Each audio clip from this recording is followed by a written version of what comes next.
nosotros no aceptaremos la exclusión de nuestro pueblo de ese derecho. Mr. Gorbachev, tear down this wall.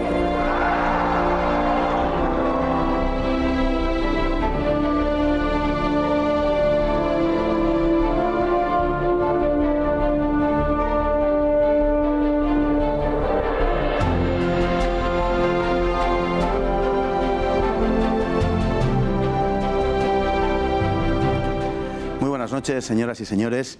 Bienvenidos a Tiempos Modernos. Todos hemos oído hablar, mejor o peor, de las hazañas llevadas a cabo por los españoles en medio mundo y en ocasiones en el entero mundo.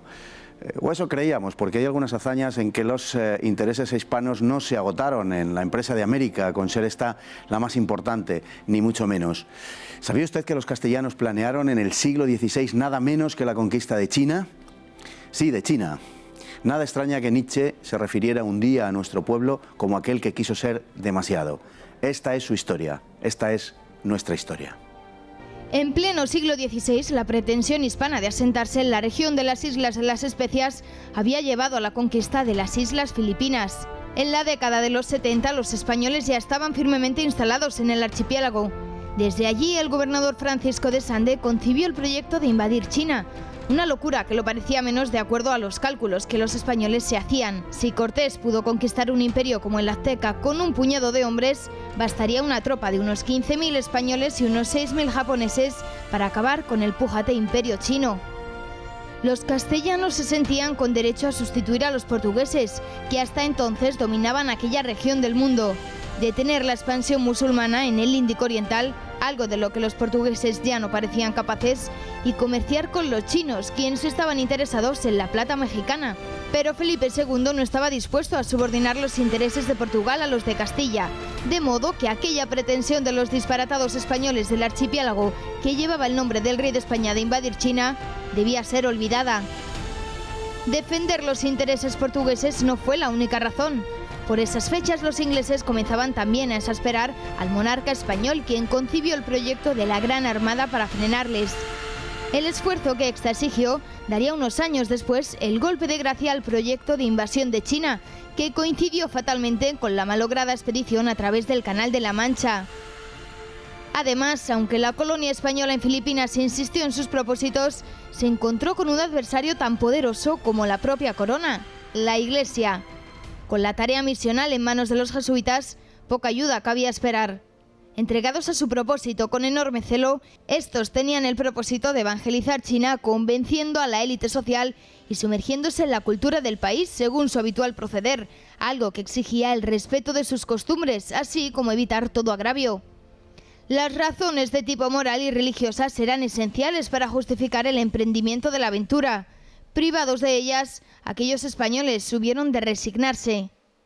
Fueron, pues, en buena parte, razones morales las que impidieron la conquista española de China, algo que estaba en consonancia con el impulso esencial que animaba la construcción del Imperio Español.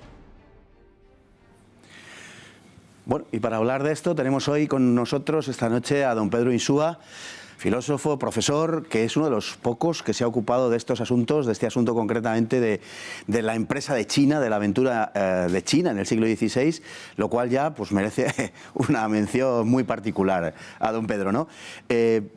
Toda esta historia realmente parece una especie de locura, parece una locura que lleva a otra locura. Todo este razonamiento de que, bueno, como Cortés conquistó México con un puñado de hombres, en fin, pues nosotros, juntando 15.000 españoles y unos 6.000 amigos japoneses que andan por ahí, más o menos podemos desmantelar el imperio chino, ¿no? Bueno, no es tanto así. Parece que atravesaron el Pacífico y los estuvieron poseídos por un espíritu quijotesco, ¿no? Y de repente les dio por ahí. Le adquiere un hombre ya abuelo, cuando llega allí en el 1565 y toma Manila, ¿no? La cosa está en que digamos, la propia idea de imperio español tiene que ver con todo esto, ¿no? Es decir, el imperio español surge intentando recubrir una especie de plan, programa, objetivo que busca recubrir el Islam absolutamente. Entonces, precisamente la vía occidental encuentra a Colón, es una vía, Colón llevaba cartas para tomar contacto con el imperio chino. Lo que buscan es precisamente darle la vuelta a, una vez caída Constantinopla en 1453, combatir al turco, como de frente en el ámbito mediterráneo no pueden hacerlo, pues buscan vías alternativas, burlar al turco, porque tiene una idea de la esfera, el mundo esférico, una idea que procede a través de Toscanel y tal, Colón lo conoce, ¿no? de Eratóstenes, de los griegos, etcétera. Entonces, este plan esférico, digamos, de pillar al turco por detrás, es lo que les lleva, primero, a América. Lo que pasa es que América es una sorpresa desde el punto de vista de la concepción del mundo tripartita pliniana, ¿no? Hay 3 continentes y de repente aparece un 4º continente que empiezan los españoles a organizar y tal, porque no estaba dentro de los planes, ¿no? De los mapas no estaba. Hubo que fijarlo en el mapa, hubo que cartografiarlo, hubo que, etcétera. Y entonces después, una vez que Núñez de Balboa, en 1513, descubre el Pacífico, atraviesan el Pacífico con la expedición Magallanes-Elcano del 19 al 22, entonces ahí se dan una serie de problemas que tienen que solventar los españoles. Y cuando tocan Filipinas, la isla de los ladrones, llamadas por Magallanes-Elcano, muere Magallanes, ¿no? Y Elcano tiene que volver por terreno portugués, constantemente engañando a los portugueses. Efectivamente. Llegan 19, como es sabido, ¿no? Salen 250, llegan 19 con escorbuto, etcétera, con una serie de problemas, porque no podían declarar a los portugueses que... Entonces, la posición en Filipinas va a ser muy precaria.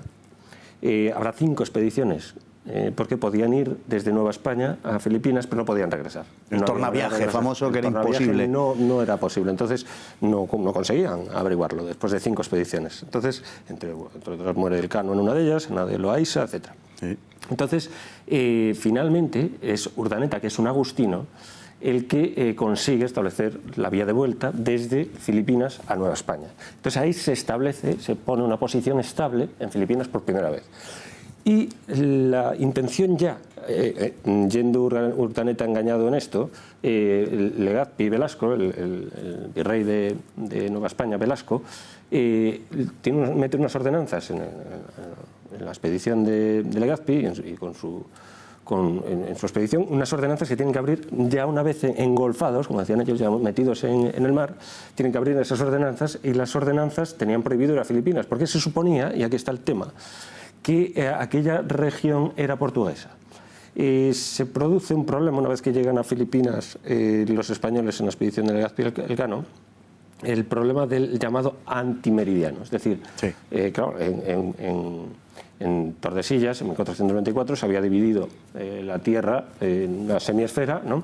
Pero la raya del Atlántico estaba perfectamente definida, a no sé cuántas millas de las islas de Cabo Verde, sí, efectivamente. Entonces, pero por el otro lado no. Claro. Y entonces tienen que definirlo. Y sobre todo cuando llegan primero los portugueses, burlando también al turco, pero por la carrera africana, hasta la volta que llega a Vasco de Gama en 1498, se posiciona en la India, y después llegan a el Maluco. En 1513 llegan al Maluco. Entonces los portugueses van por ese lado y llegan hasta allí.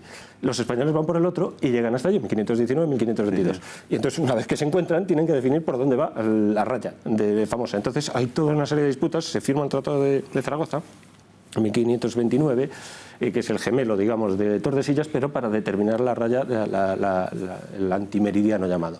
Que hay una serie de cálculos, una serie de científicos, etcétera, científicos de primer orden, que tienen que estar metidos ahí para determinar, calcular ese asunto.